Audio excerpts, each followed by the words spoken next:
We knew, because you came down to hang out with John right after Nolan had been over and met Matt and given Matt the script to read. So I knew that Matt was meeting him, and I mean, any chance any of us could get to like work with him, we're all sort of champing at the bit. But what was kind of funny was that he came to, we live in the same apartment building, and so he came to see me, and he knew that he was going to Emily with the part, but he didn't want it to seem like he was just kind of one-stop shop. One-stop shopping.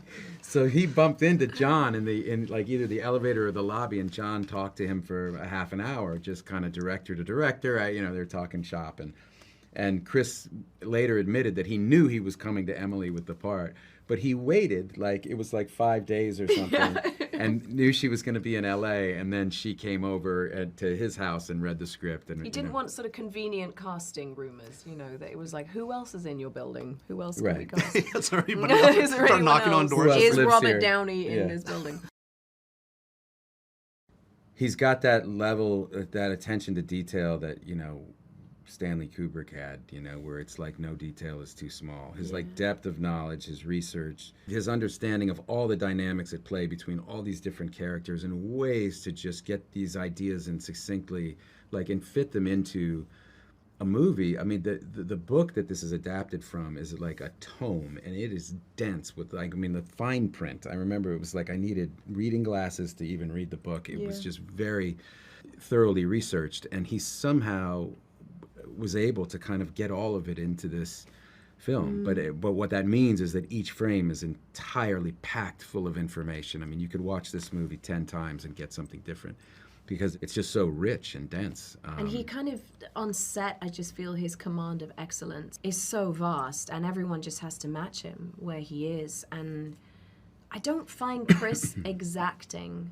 I think people have used that word, and I don't find him that way. I find him really curious and interested in what you might bring or do, and you recognize he's cast you for a reason. He lets you know that, and then wants to see what wings you have, you know, and I love that about him. I think he's exacting in some ways. I think he's exacting about some details, right? Oh yeah, like he sweats the small stuff, and I want to work with a director who sweats the small stuff. I want him to see everything. But in terms of performance, you're totally free. There's totally freedom. Free.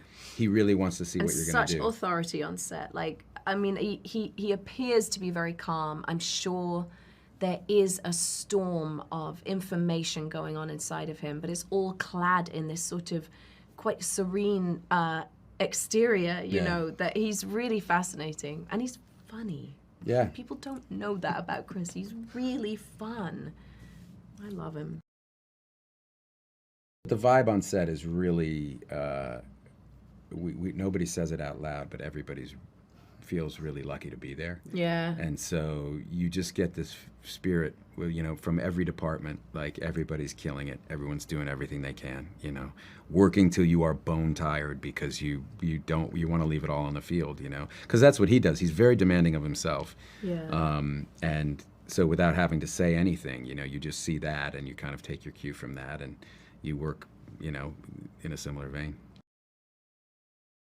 He's a big guy, Chris. He's tall. He's like, he's imposing as a figure.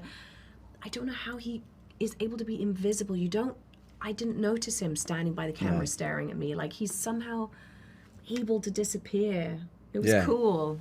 He's like those directors, you know, before we had Video Village. I mean, that's what Coppola said to me 30 years ago. He said the Antonioni, the Italians taught him that where you sit is right next to the camera, and you see it with your naked eye as you understand human behavior. Because you feel it. Because you feel it, and you turn to the operator, who's the only one who's looking through the lens, and you just check in and make sure that they saw what you saw, and they'll give you a little nod, and you know you've got it. And that's how movies were made until, you know, whenever the monitors came around. And you get that sense with him that his decision of when he has the take and when he's happy is not led by the visuals, it's led by the feeling he has. He's so English. He's the most English person I've ever met. Like, he's like my family. I don't want to tell him this, but he looks like my uncle. Like, it's all quite funny watching him. But there will be no sort of superlative praise. It will be like, yeah, happy, good, yeah, okay, moving on. And you're like, okay, that's it. I saw it with Robert and with John and with Robert's wife, Susan, and it was very emotional watching it. And I felt like I was inside of it. I felt like the arms of the movie came out and wrapped around me and pulled me right into it. It was bone-shattering watching it. I just loved it. Yeah, me too. Me too. It's Overwhelming, great. It's probably. overwhelming. It was like the experience I had reading the script. That feeling just was magnified by the film. You know, how overwhelming it was.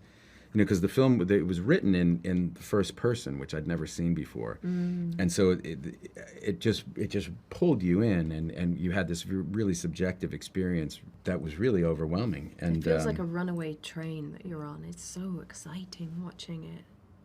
Incredible.